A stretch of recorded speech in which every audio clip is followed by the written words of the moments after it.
ശ്രീകൃഷ്ണ ജയന്തിയുടെ അന്ന് നമുക്ക് ഒരു എൻഗേജ്മെന്റ് ഉണ്ടായിരുന്നു കേട്ടോ. ഈ എൻഗേജ്മെന്റിനെ പറ്റി പറയുകയാണെന്ന് പണ്ട് കാലത്ത് അത് കാരണവന്മാര് മാത്രം വന്ന് നടത്തിയിരുന്ന, കാണാൻ വലിയ രസമൊന്നും ഇല്ലാത്ത ഒരു ചടങ്ങായിരുന്നല്ലേ. പക്ഷെ എന്റേത് അങ്ങനെ ഒന്നും ആയിരുന്നില്ല കേട്ടോ. എന്റേതിന് റിംഗ് എക്സ്ചേഞ്ച് ഒക്കെ ഉണ്ടായിരുന്നു, കുറേ ആൾക്കാരും ഒക്കെ ആയിട്ട് ഭയങ്കര രസമൊക്കെ ആയിരുന്നു. അങ്ങനെ നമ്മൾ ഇതേ അമ്പലത്തിലേക്ക് ഇറങ്ങിയതാണ് കേട്ടോ. നമ്മളുടെ അമ്പലത്തില് എല്ലാ വർഷവും ഇവിടെ ഘോഷയാത്ര ഉണ്ടാവാറുണ്ട്. നിറയെ ഉണ്ണിക്കണ്ണന്മാരും രാധമാരും ഒക്കെ കൂടി പാട്ടൊക്കെ പാടി ഡാൻസ് ഒക്കെ കളിച്ച് ഇങ്ങനെ പോയി എല്ലാവരും കൂടെ നല്ല രസമായി. അങ്ങനത്തെ ഘോഷയാത്രയ്ക്ക് വേണ്ടി എല്ലാവരും അവിടെ ഇങ്ങനെ റെഡി ആയിട്ട് നിൽക്കുന്നുണ്ട്. നല്ല രസമാണ്. കുഞ്ഞു കുഞ്ഞു ഉണ്ണിക്കണ്ണന്മാരെയൊക്കെ കാണാൻ തന്നെ വല്ലാത്തൊരു കൗതുകമാണല്ലേ. നമ്മൾ വെക്കേഷൻ നാട്ടിൽ വരുന്ന സമയത്തായിരുന്നു മിക്കവാറും അഷ്ടമി രോഹിണി വന്നുകൊണ്ടിരുന്നത്. അപ്പൊ അതുകൊണ്ട് തന്നെ ചെറിയതായിരുന്ന സമയത്ത് പാറുവിനെയും മൃദുവിനെയൊക്കെ ഇതുപോലെ കുറെ കൃഷ്ണനും രാധയൊക്കെ ആക്കിയിട്ടുണ്ട് കേട്ടോ.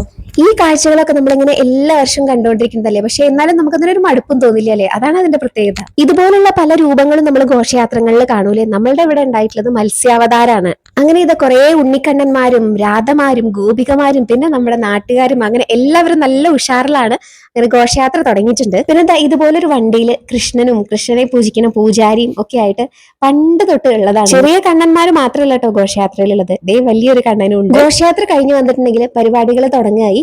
അപ്പൊ അതിന് വേണ്ടിയിട്ട് റെഡി ആവുകയാണ് ഞാൻ.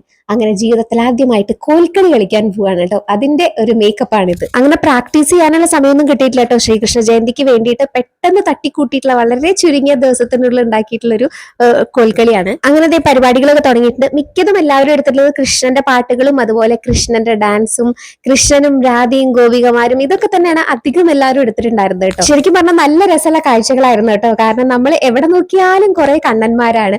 അതുകൂടി ഒക്കെ ഇങ്ങനെ ഓടി ഓടി നടക്കുന്ന കണ്ണന്മാർ നമ്മുടെ ചുറ്റുമുള്ള കുട്ടികളൊക്കെ തന്നെയാണ്. പക്ഷെ എല്ലാവരും രൂപം മാറി വേറെ രൂപത്തിൽ കണ്ണന്റെ രൂപത്തിൽ അങ്ങനെ കാണുമ്പോൾ ശരിക്കും ഭയങ്കര സന്തോഷമായിരുന്നു. നല്ല രസമാണ് കാണാൻ. അങ്ങനത്തെ നമ്മുടെ പരിപാടി തുടങ്ങിയിട്ടുണ്ട് കേട്ടോ. പക്ഷെ എന്ത് പരിപാടിയാണെങ്കിലും നമ്മളിങ്ങനെ പാട്ടിന്റെ കൂടെ കാണുമ്പോഴല്ലേ അതിന്റെ ഒരു ഭംഗി മുഴുവനായിട്ട് നമുക്ക് കിട്ടുള്ളൂ. പക്ഷെ ഇപ്പൊ നമുക്ക് അത് ഇതിന്റെ കൂടെ ആഡ് ചെയ്യാൻ പറ്റില്ല, കോപ്പിറൈറ്റ് വരും.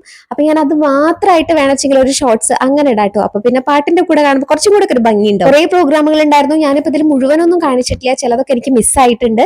അപ്പൊ കിട്ടിയിട്ടുള്ള കുറച്ച് വീഡിയോസ് ഒക്കെയാണ് ഇപ്പൊ ഇതിൽ കാണിച്ചിട്ടുള്ളത്. അങ്ങനെ പ്രോഗ്രാംസ് ഒക്കെ കഴിഞ്ഞിട്ട് ഏറ്റവും ലാസ്റ്റ് ഉറിയടി ഉണ്ടായിരുന്നു കേട്ടോ.